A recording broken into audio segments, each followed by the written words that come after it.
a link to our meeting. Here you are, which is usable. I'm giving that to you on the chat. Here you are. Usable in a couple senses. First of all, you can click on it, and secondly, you can type the link in the browser, and you will get what we've been doing for the last 3 years, no less. And as my friend says, she is a, how you would call it, a personnel agent, the ancient name. She says lots of people come to me and they say, I did this and that, and she replies, it doesn't matter at all.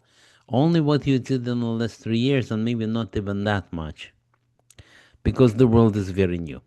That's the only thing that I want to say.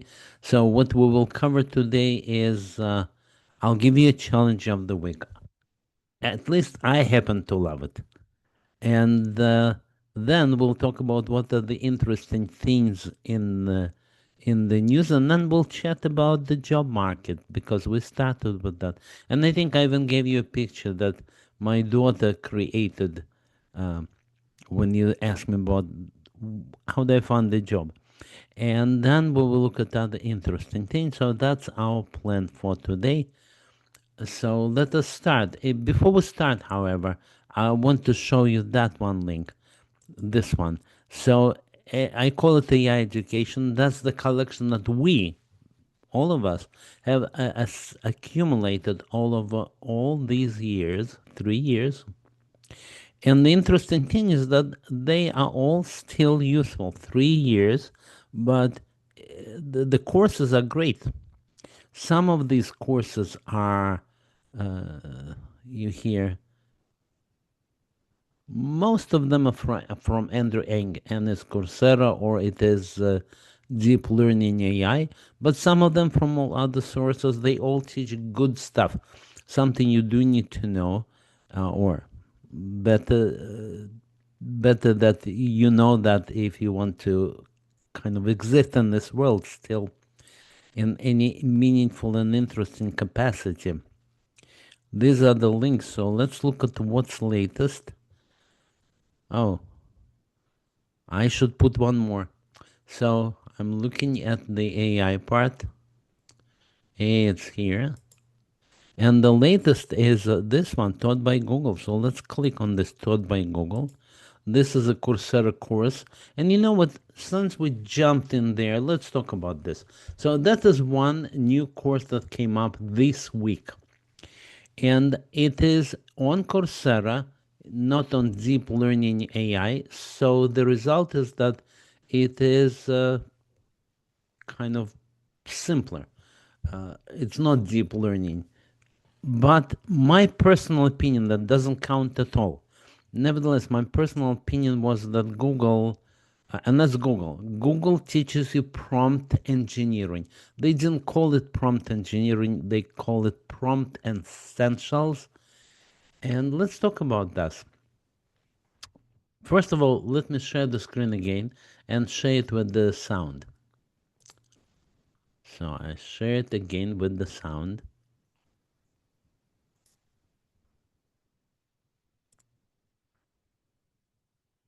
Okay, that's because I want to show you some of that. And I think that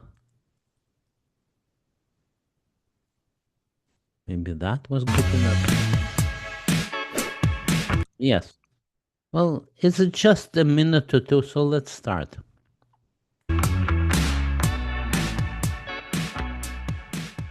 Hi, I'm Timothy, a director of developer relations at Google. For the last 14 years, I've been helping developers and Google work better together.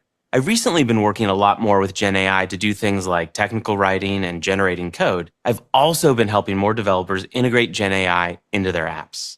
Prompting is a new skill that a lot of us are learning and trying to get better at, myself included. Now, my first experience using Gen AI that was transformative was for a pretty simple task. I needed to quickly collect everyone's availability for an important team meeting. I asked over chat, and everyone responded in a different format, as people are likely to do, and it was a lot to track. But with the help of Gen AI, I was able to organize everyone's availability into a table and then transposed it so the table was sorted by date, not by chat message. A task that would have taken forever manually only took me a few minutes with Gen AI. And that was my breakthrough moment, using Gen AI in my everyday tasks to turn things that used to be a headache into something simple and easy. And that's what this course is about. Okay. Well, I'll tell you my personal opinion about that. I feel that the Google is mortally afraid. Now, it doesn't show, and who am I to say? But in my opinion, Google was always on top. You know, they were unique because they were the only search engine in the world. And well, if I ask you how many times you use now AI instead of a search, okay, let me go to chat here.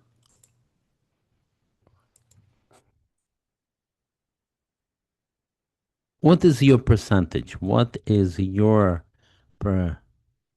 percentage of using AI in lieu, if I can spell it? Maybe I'm not spelling it right, of search. Let me ask you this question, and please answer because that's interesting. Wow, Lauren says 75%. Awesome. Nicholas says 90%. Now, granted, you are probably the more advanced people. But even some less advanced people I know, they're switching to search. What does it mean to Google? So I discussed this with chat. And let's see what Paul says. I use Google to easy task, but don't need back and forth. It is fast. Okay. General search, zero VI. Steven, great. Okay, so we have all kinds of spectrum here, right? All right, that's very interesting. So that's what I told to chat. I said, my feeling is that they're so much afraid, and it's not afraid for money. It's more they have money. It's more that I was always the top of the world, and now it's a big decision. If I become AI instead of search, then I'm 1 out of 10, and there is no advantage. Okay, and the AI said, no, not quite that, but you're more or less, you can argue about this. Okay, so that is what this course that I was showing you. Now, I showed immediately denigrated it. That's why I'm discussing that. It says, don't worry, that's not your problem. You have a little startup with a little application that doesn't even work. You're not defending 150 billion revenue. So forget, don't think about this. Okay, that I totally agree, totally uh, dig it. All right, but that's what I wanted to show you and check. I did show that to you and you answered interesting things. Okay. Yes, Lanza, yes, Google uses search. But I, I found it's only half the way. It's not really completely AI that they use. Of course, the AI is part of that. But when you go to chat, then you're dealing with AI, and it's a different mindset. But let's not argue about that. We understand the whole world, and besides, the people all are nervous in the presence of AI. Okay, so let me give you my challenge of this week. And the challenge of this week is the follows. I'm reading the problem. Three ladies in a train. They're sitting in a train and they're all laughing at each other. Why? Well, because each one sees that the other knows not only one, perhaps then even two, nose is dirty. So they all laughing, but they all laughing for their own reason because they're also dirty. So suddenly one stops laughing. Why?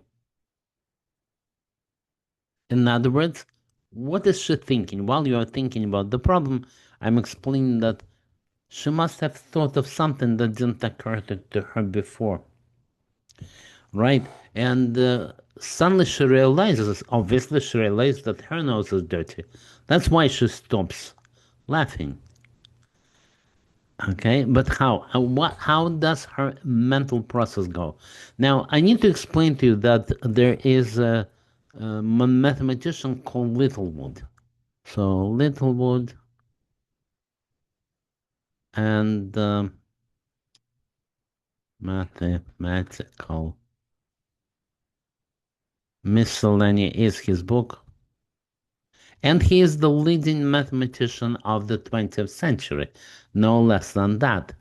That's him, and that problem how comes out of there. So it's not a stupid just entertainment. He said, I wanted to put some jokes about infinity, but found them too light.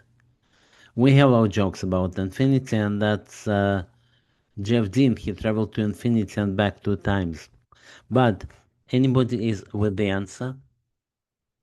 No. Okay, I'll tell you what the ladies think. Let's say the ladies are three ladies, A, B, and C.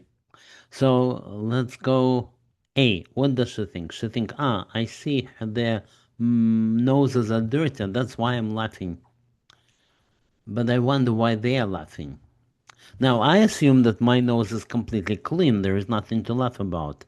And I'm right. That's what she says. I'm right about that. What about the other two? So now, that's the real step. Now she says, oh, but the second lady, she must think this.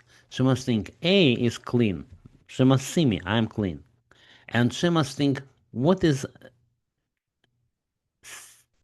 C laughing about? That's what B is thinking. Now she thinks I'm clean. Obviously, she thinks that. And I see that A is clean.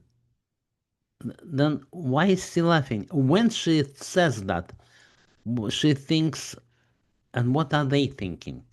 You don't just say that person is stupid and that's the end of the game. No, you say, what is he thinking? You give him some reasonable intellect, and then you realize that you are laughing for really no reason. That's the answer. Okay, Nicholas says she realized that they're all laughing because. Let me read it again, Nicholas.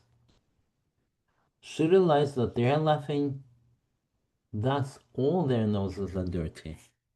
Well, yeah, that's kind of Nicholas, yes. I think I explained it just a bit more in detail. So A thinks um, I'm clean. What does B thinking? And B thinks I'm clean, of course. And A, I see she's clean. So what is C laughing at? There's a similar problem that I had at a mathematical Olympiad long time ago back in Russia, and there were two sages who were asking. They were given couple numbers, and they knew these numbers only differed by one, and they were asking each other the question, "Do you know my number?" And they kept asking this question. The point was to prove that in the end, one says yes. Well, I'll leave you with that. I will not explain why it does that work. All right. So I like the discussion on the right. That's wonderful. We will continue. So that was the challenge of the week to at least we think with our own brain. We should really put that in AI because it will probably just tell, I know where that's coming from. So let's do that. So we copy that.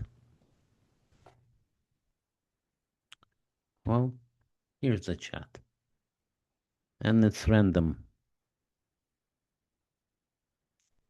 What will it say?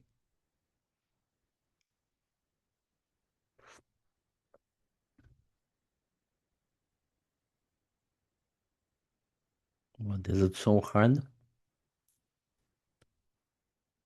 Thinking. Well, it's Littlewood, one of the most brilliant mathematicians of the century. And the one who discovered Ramanujan, another brilliant mathematician.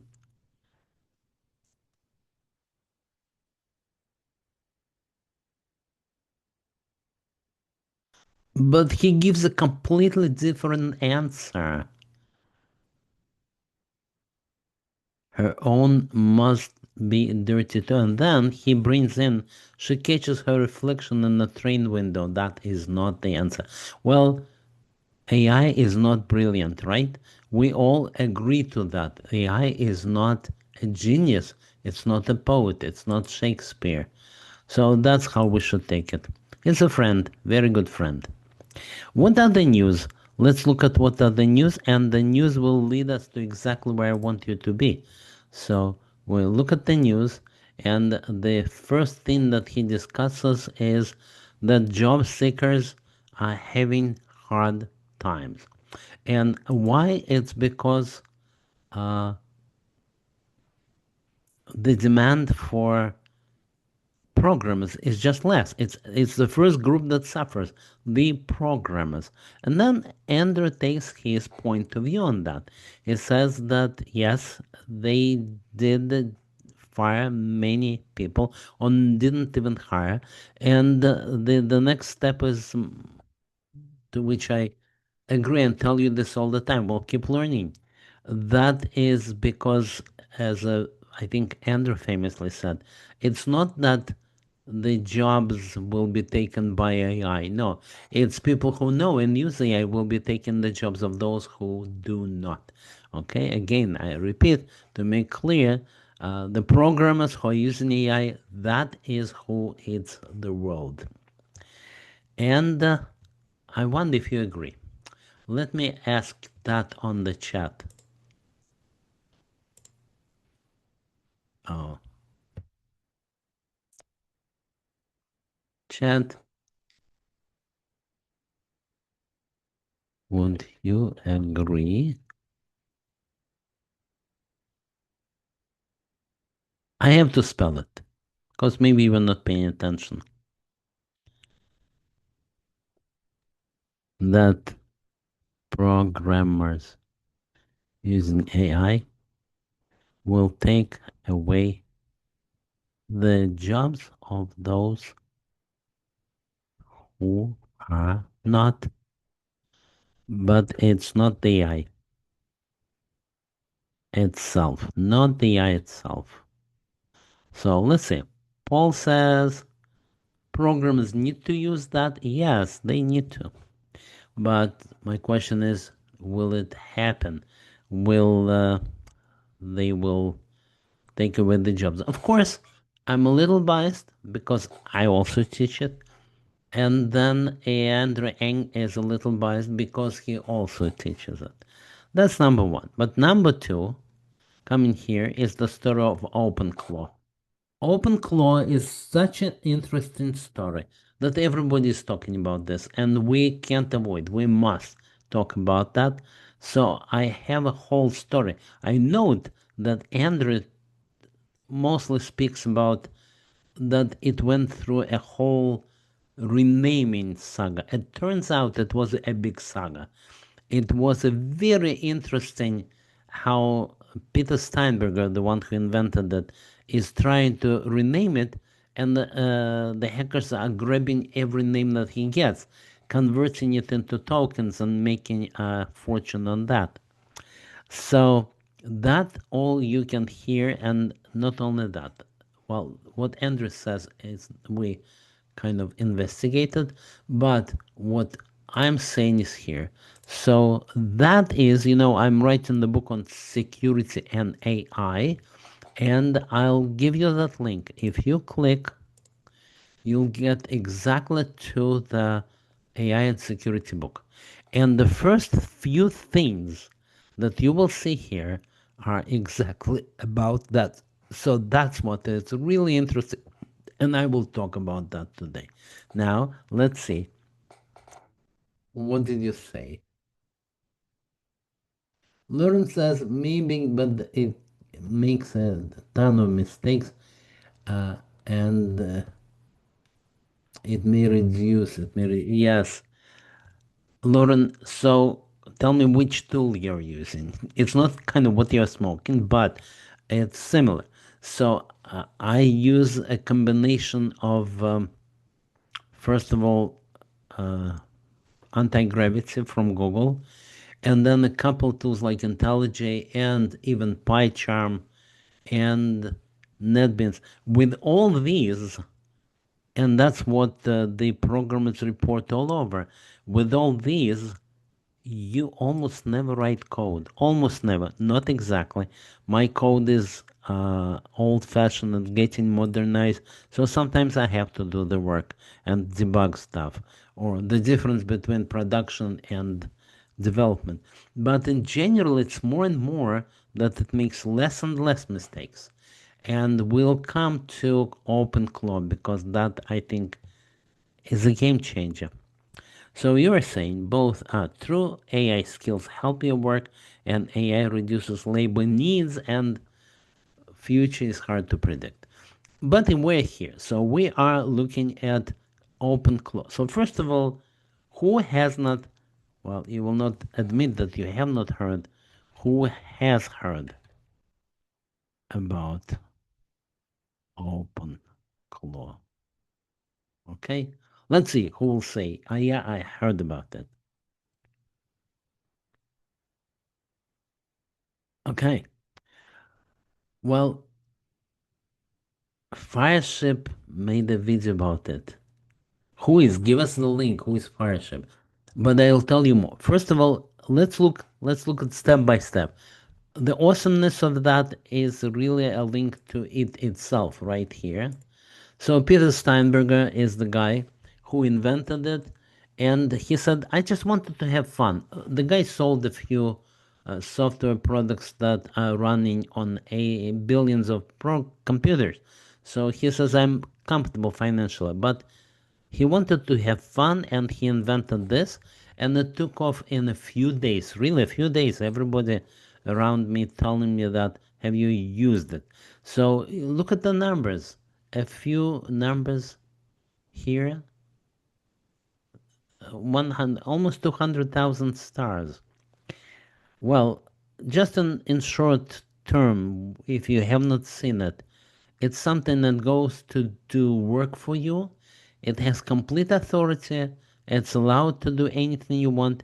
It's very smart and it will keep working while you are sleeping. So that is a perfect companion, theoretically, at least it is advertised this way, for doing anything. Look at those numbers. They have a picture. That's how they grew. It is explosion like no other explosions. You need to buy a new computer so that it wouldn't have the old files, and that is step number one. Step number two is, well, you need to be secure. That link takes us to how you can secure that right here. And that is a little panicky, but a good research into how you can make it more and more secure. Because by default, it will claim that it's not secure at all. That's a big discussion. I'm not going into that discussion. That's number two. Number three, that is an interview with the creator. Okay, let's go there. Since I'm already sharing the screen this way,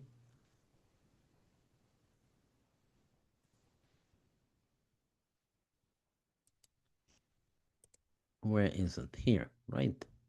Happening now and people starting discussion, maybe there's even something good that comes out of it. I just can't believe how many.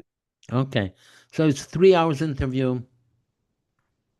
Me personally, I will say that it's not Shakespeare again, but it is something that perhaps is the future here. In other words, AI gets us not because somebody creates a smarter model, but because open source people come together and create an army of robots, and they are out there in the world in hundreds of thousands right now doing stuff. And programmers who are not programmers, they just do some prompt and they say, "Hey, OpenClaw, help me," and it goes away. It talks to you through a command line interface, and comes back a week later and says, "You know what I discovered about you?" That's the key moment. There are many key moments, and they all talk about what happened. So I think I gave you enough impetus to really go and find out. Happening now and people starting discussion. Maybe there's even something good that comes out of it. Okay, let me stop. Okay, that's where we were. We're looking in the book. So that's interview with the creator. And finally, I have a couple links that I'm not going to open, but there is a link about the hype. And probably if I just click on that, If there are any bugs, go tackle this repository and clean up the I code. didn't Go want look at to this open it, but it is definitely a hype. And another one is just the other way around. It's, oh no, it's too bad. So the end of the world. Well, that's a lot of claims here. Lots of claims for uh, for the product and for anything else that you might talk about. So let me stop for a moment at this point, and I essentially told you already everything I wanted to. Let me look at the comments.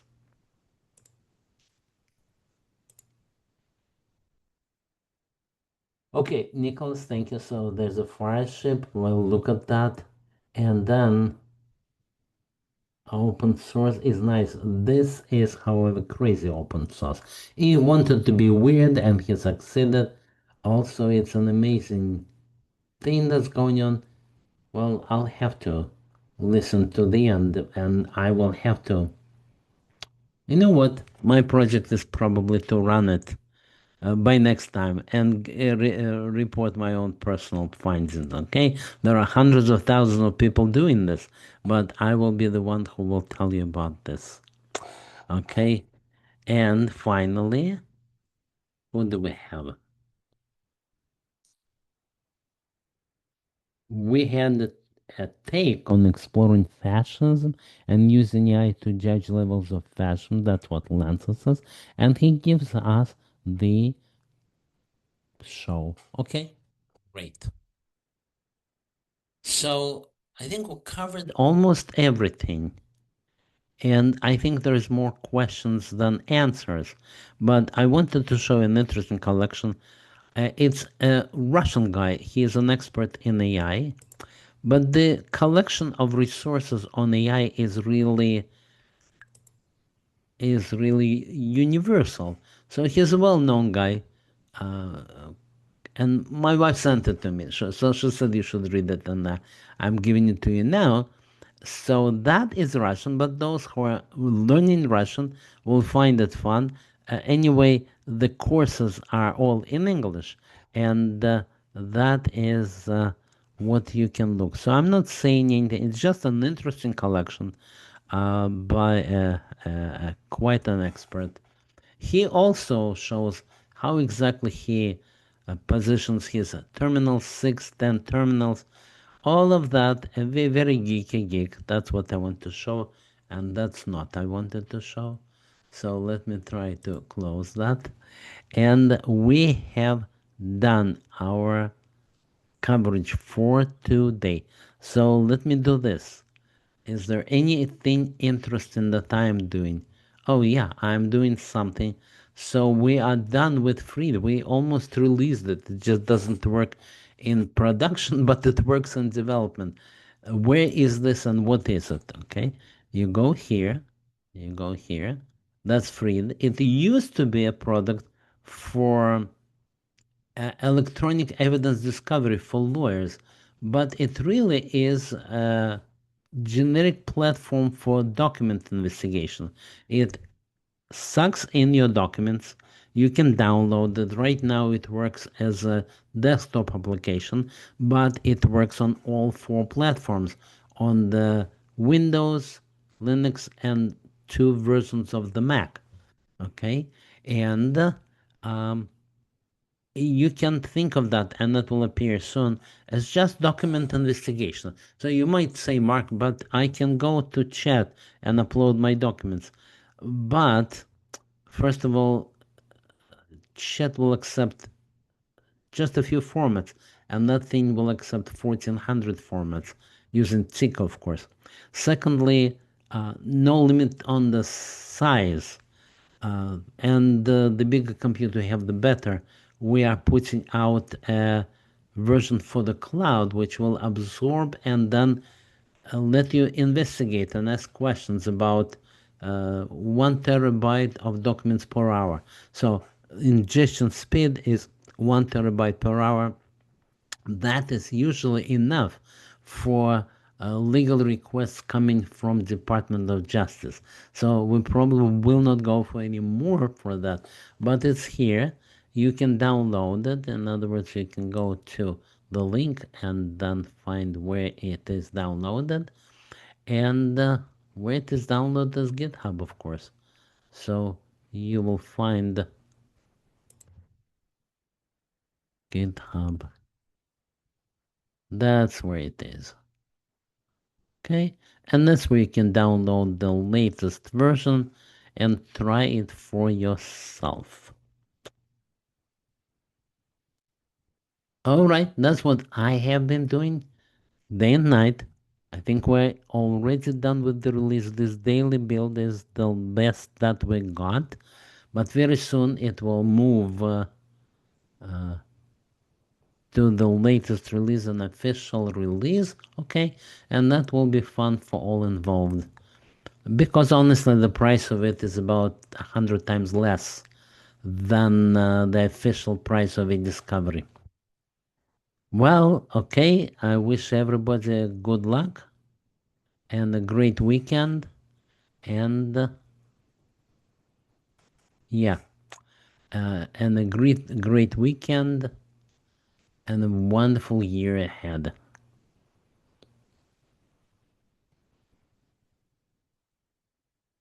Okay, thank you, Helen.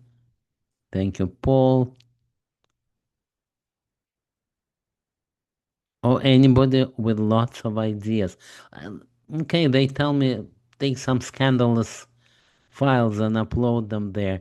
But I'm a bit nervous because of a story that my daughter likes to say, that one guy